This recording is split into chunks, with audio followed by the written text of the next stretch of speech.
Comunicado de nuestro hermano Eduardo Verástegui, en donde hace algunos cuestionamientos, algunas preguntas acerca de la historia de México. Recordemos que nuestro querido hermano Eduardo, al estar involucrado durante un tiempo en el círculo cercano a la política por la contienda a la presidencia de México, pues no puede subir algunos videos en donde él hable expresamente o en donde hable él directamente sobre temas de política. Entonces, todo esto lo hace a través de qué? A través de comunicados. ¿Para qué? Pues para que ustedes puedan leerlo y para que él pueda expresarse. Esto lo pueden encontrar en Facebook, en sus redes sociales y en X, anteriormente Twitter. ¿Y de qué se trata estos comunicados? Son bastantes, familia. Tenemos uno, dos, tres, tenemos cuatro comunicados, cinco comunicados, cinco, es bastante, familia. Y ya los leí yo, evidentemente ustedes pueden checarlos a la par de que están viendo este video para que vean que no es mentira. Aquí solamente les hablamos con la verdad y como les he dicho en varios videos, primero les leo el comunicado de la palabra que menciona nuestro hermano Eduardo y posteriormente hacemos, o por lo menos yo hago un análisis rápido de qué es lo que nos quiere decir y tal vez el por qué lo dice con mi experiencia a lo mejor, ¿no? Pero bueno, vamos con el primer comunicado que es una pregunta que con datos no dice de dónde, nos cita las fuentes, nos hace que reflexionemos, nos invita a meditar qué sucedió. Y viene lo siguiente. Benito Juárez, héroe. Esa es la pregunta con la que abre. Digamos que es la tesis. Benito Juárez, héroe, a manera de pregunta. Y luego Liz hace un listado de 8 puntos en donde nos da información, insisto, no cita sus fuentes, pero enlista 8 puntos. Vuelvo a repetir, Benito Juárez, héroe. Número 1, usurpó la presidencia. Número 2, inició el fraude electoral. Número 3, le robó la propiedad a los indígenas y a la iglesia. Número 4, estuvo dispuesto a vender el territorio a los Estados Unidos por medio del Tratado McLean-Ocampo, que por cierto nunca entró en vigor porque el Senado de Estados Unidos no lo quiso firmar debido a razones de su política interior. Número 5. Ganó la guerra civil gracias a dinero, armas y tropas americanas. Número 6. Violó su propia constitución. Número 7. Estuvo 14 años ocupando la presidencia. Número 8. Por cierto, el Tratado McLean-Ocampo se mantuvo vigente hasta las épocas del presidente Lázaro Cárdenas, quien logró su cancelación también en una negociación con Estados Unidos, pero ahora para ser aliados en la Segunda Guerra Mundial. Benito Juárez, ¿un héroe? ¿Quién escribe la historia de México? Leo sus opiniones. Entonces, él no está como tal demandando o diciendo esto fue así de esta manera. No, él nos da esta información, pero lo hace a manera de preguntas y de tal manera también nos pide a nosotros esas respuestas. Y yo se las dejo aquí a ustedes, sobre todo a los que son mexicanos, familia, a los suscriptores mexicanos o los que sepan de historia de México. ¿Benito Juárez será un héroe? ¿Ustedes qué opinan? Y además, ¿quién escribe la historia de México? ¿O quién escribe las historias de nuestras naciones? Generalmente son unos cuantos. ¿Y esos cuantos quiénes serán? ¿Por qué lo hacen de esa manera? Desafortunadamente, pues nosotros no vivimos en aquellas épocas y los documentos que están, valga la redundancia, bien documentados, pues no los tenemos nosotros a la mano. Resulta que los tiene el gabinete de México, el gobierno de México en el archivo especial. Entonces, desafortunadamente, no tenemos acceso a esta historia en la cual podríamos constatar qué es lo que sucedió. Sin embargo, sí dice algunas cosas que son reales. Por ejemplo, en el punto número 4, sí, Benito Juárez intentó vender el territorio mexicano, no le funcionó. Eso viene hasta en los libros de historia de la primaria, o sea, de los primeros niveles de educación. Estuvo 14 años ocupando la presidencia, eso también es una realidad. Evidentemente, hubo una guerra civil en donde todos sabemos que Benito Juárez era muy aliado y muy amigo de los americanos, entonces era evidente que de dónde iba a sacar la financiación, pues era de Estados Unidos. Dice, le robó la propiedad a los indígenas y a la iglesia. No sé si la palabra robar sea la correcta o más bien que la podamos utilizar aquí en YouTube, porque ya saben cómo son a veces las políticas, pero es evidente que cuando él estuvo, hubo una separación de la propiedad de los indígenas y de la propiedad de la iglesia católica, sobre todo. Entonces, eso es algo real que sucedió aquí en México. Se separan. Antes comulgaban juntas la iglesia y comulgaba junto el Estado, entonces había ahí una mezcolanza, ¿no? Ahora ya no se puede, ahora desde las leyes de reforma de Benito Juárez, pues es algo que no sucede. Entonces, claro que hay algunos puntos que están, vaya, no están citados, pero están sustentados en la historia y que muchos de nosotros como mexicanos ya conocemos. Entonces, que no se nos haga raro, pues que nos diga estas cosas. Lo más importante es lo que ustedes opinen aquí en los comentarios. Vamos con el segundo comunicado que va de la mano de lo que nos dijo el primero. Y dice lo siguiente, Benito Juárez tuvo suerte. Sí, tuvo mucha suerte de que el tratado McLean-Ocampo nunca entrara en vigor gracias a que el Senado de Estados Unidos no lo firmara. De esa forma, México mantuvo su soberanía. De lo contrario, Juárez habría pasado a la historia como un traidor, igual o peor que el presidente Santa Anna. Fíjense que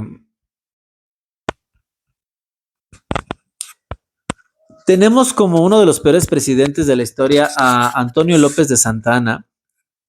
Y la verdad es que si bien su presidencia fue muy negligente, él fue un héroe de guerra, él fue una persona, un militar importante que luchó por la soberanía de México, entonces no es tanto una mala persona, sin embargo, pues se le recuerda por esa negligencia, ¿no? Y a Benito Juárez se le idolatra sin razón alguna, ¿saben? De verdad que la historia sí está un poco malversada y se los digo yo que antes de ser psicólogo, mi ilusión, mi sueño era convertirme en historiador, tanto así que durante mi educación media superior, lo que aquí en México llamamos como preparatoria o bachiller, yo tomé algunas clases optativas o clases adicionales, como lo quieran llamar, sobre la historia de México y de la Revolución Mexicana. Entonces, no es que me haya especializado, evidentemente no, pero sí tuve un conocimiento supervisado por lo menos algunas, ¿qué les gusta? 90 horas más. Entonces, gracias a eso es que puedo entender algunas de las cosas que no están escritas como nos los cuentan en los libros de texto. Realmente alguien que quiera saber la verdadera historia debería de especializarse porque no se tienen al alcance los documentos. Nos cuentan la historia como generalmente les conviene y esa es una realidad. Y hablemos de cualquier historia, como si a mí me sucedió algo, mi versión es esta, pero tú fuiste testigo de esa situación y tú la cuentas a lo mejor de alguna otra manera porque tienes otra visión, etcétera. Por eso la información siempre se va desviando. Pero bueno, a ver, ¿qué es el tratado McLean-Ocampo? Para los que no sepan, este tratado concedía a los ciudadanos y bienes de los Estados Unidos un derecho de tránsito a perpetuidad por el Istmo de Tehuantepec. ¿Cuál es el Istmo o el Istmo de Tehuantepec? Era como un canal que se encontraba entre los estados de Oaxaca, Veracruz, Tabasco, Campeche, más o menos así. Si bien o Chiapas, creo que Chiapas también.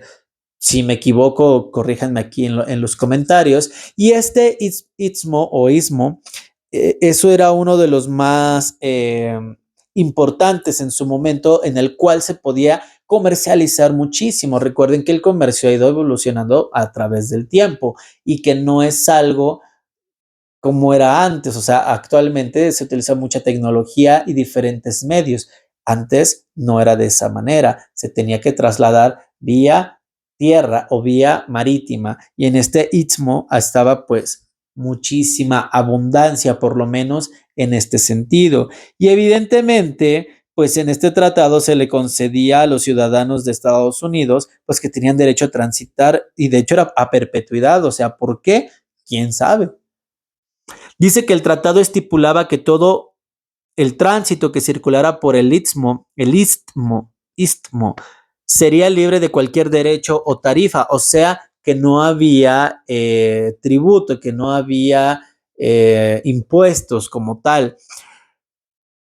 Tanto para los productos comerciales como incluso para los militares y las tropas. Garantizaba la obligación de las tropas mexicanas de ayudar al aseguramiento de los derechos otorgados a los Estados Unidos. O sea, incluso nosotros les dábamos el derecho a cuidarles sus cosas. Entonces, mmm, bien manipuladotes por los Estados Unidos para pronto. Eso ya lo sabemos, ¿no? Eso fue parte de la historia anteriormente, pero bueno, de eso más o menos se trata este Tratado de McLean Ocampo. Y vamos al tercer comunicado, para no hacer tan largo este video, nada más que ya los perdí. Aquí está. Ahora, viene un poquito cambiado este tercer comunicado, pero al final sigue una línea de la política y de la historia de México. Está un poco largo, pero dice lo siguiente: México, nuestra patria, que nos duele, nuestro país necesita un cambio, y un cambio urgente.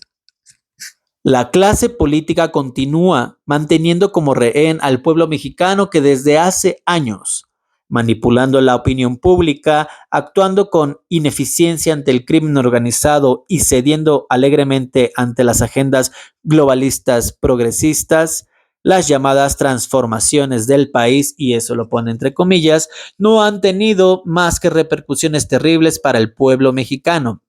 Tras la independencia y en lo sucesivo, los gobiernos no supieron qué hacer, no supieron ponerse de acuerdo, se pelearon entre todos, se endeudaron gravemente y perdieron más de la mitad del territorio mexicano. Hicieron que los años de independencia fueran terribles en todos los ámbitos. Y sí, había un caos total en México. Es como el adolescente que quiere ser adulto, pues no sabe qué hacer y se ingenia cosas para vida de tratar de solucionar, y eso salió contraproducente a la larga, y hasta la fecha seguimos endeudados con el banco en Inglaterra.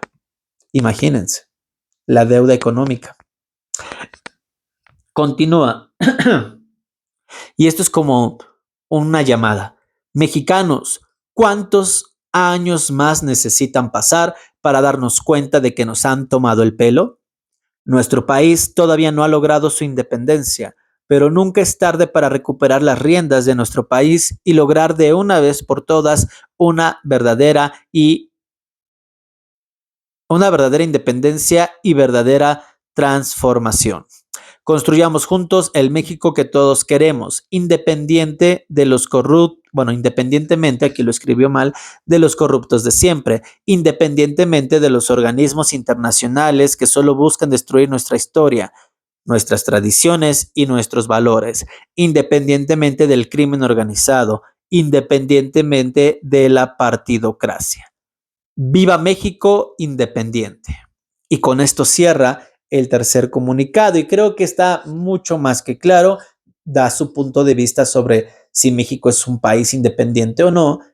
Todos sabemos que por lo menos en tratado y en documento está estipulado que somos una soberanía, que somos un país independiente y que dejamos de ser territorio español. Esto sucede cuando en un 27 o 21 de septiembre Disculpen si no me sé las fechas, no soy historiador, pero tengo un poquito aquí la imagen de todo esto. No me acuerdo si esto sucede un 21 o un 27 de septiembre de yo creo que es el 27, de 1821, cuando de la mano de Agustín de Iturbide, el representante del virreinato, que era Juan O'Donoghue, y Vicente Guerrero, este caudillo, sí, entre ellos tres, se firma este tratado de independencia y ahí, en ese momento, México empieza a ser una nación independiente. Evidentemente, posteriormente nos llamaríamos México. Sin embargo, es a partir de ese momento en el que nos independizamos del territorio español. Evidentemente, Eduardo Verástegui habla de una independencia un tanto cultural, política, ideológica y demás. Sin embargo, en cuanto a independencia se refiere, somos independientes del Estado español, ¿ok? A eso se refiere. Sin embargo, me parece que Eduardo habla pues más de esta cultura, ¿no? Más de esta ideología, etcétera. Más o menos. Hasta el momento, familia, ¿qué opinan ustedes? Déjenlo aquí en los comentarios. Creo que es muy importante. Creo que esto, pues, tiene relevancia y tiene importancia que lo hablemos, que lo reflexionemos. ¿Para qué? Para llegar a buenas conclusiones. No es tanto para seguir una ideología o la otra, sino para ponernos a pensar. Y de hecho, si algo tienen miedo todos los gobiernos, es que nosotros, el pueblo, comencemos a pensar. ¿Por qué? De esa manera buscamos soluciones, soluciones que no le convienen a los gobiernos. Esa es una realidad. Eso no me da pena y no me da miedo decirlo, porque eso es aquí en México y en Rusia y en China y en todos lugares, evidentemente. ¿Cuál es el cuarto comunicado? Y aquí ya mete un poquito más de su ideología y de su fe sobre todo, ¿no? De nosotros como católicos. Entonces, a partir de este cuarto mensaje, ya estamos metiendo un poco de religión y de Dios, de su lenguaje, ¿ok? Para que vayamos entendiendo de qué manera nos va a decir este mensaje. Y este mensaje yo no lo he leído, los estoy leyendo junto con ustedes, familia. ¿Qué dice? Mexicanos, y de las transformaciones ni hablemos. Ni la primera, ni la segunda, ni la tercera, y mucho menos la cuarta han sido verdaderas transformaciones. Más bien ha sido 4 deformaciones. Y aquí habla directamente sobre la agenda política del partido Morena, que es el partido de nuestro actual presidente Andrés Manuel López Obrador. Bien sabemos que en México la única verdadera transformación ya la hizo y continúa siendo la Virgen de Guadalupe.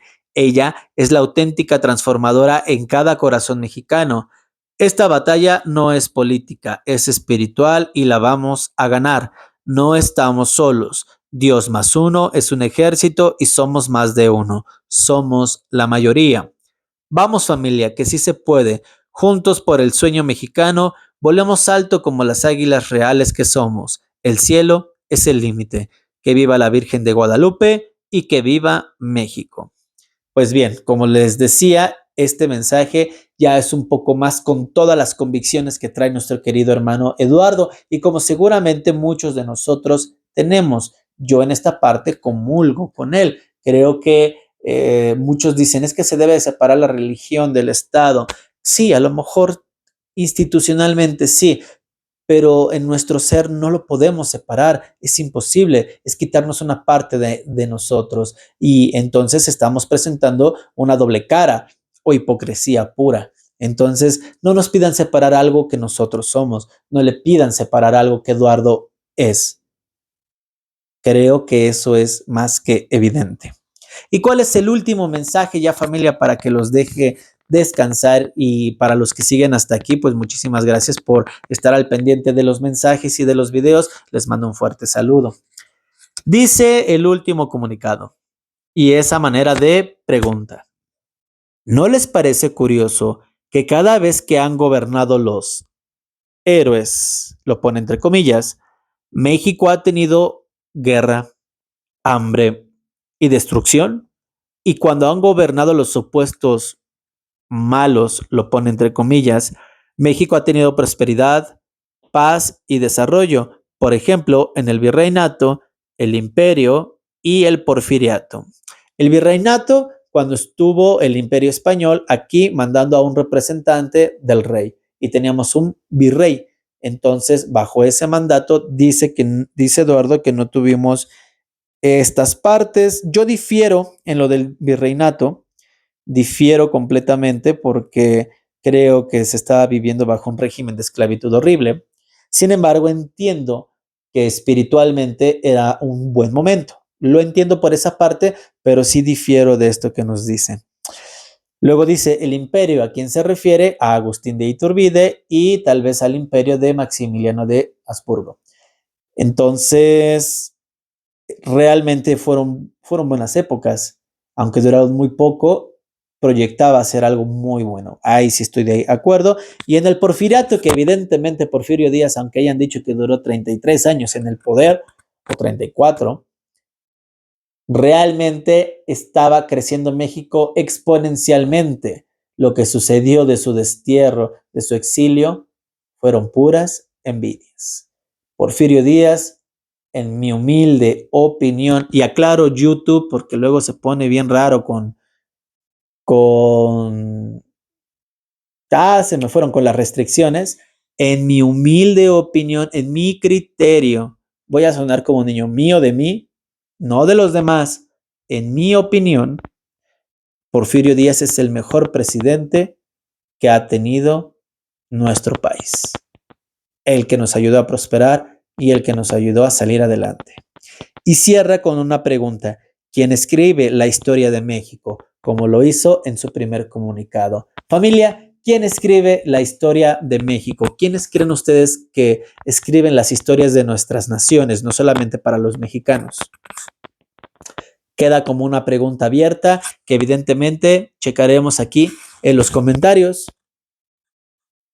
Quizás lo podamos debatir, quizás lo podamos hablar.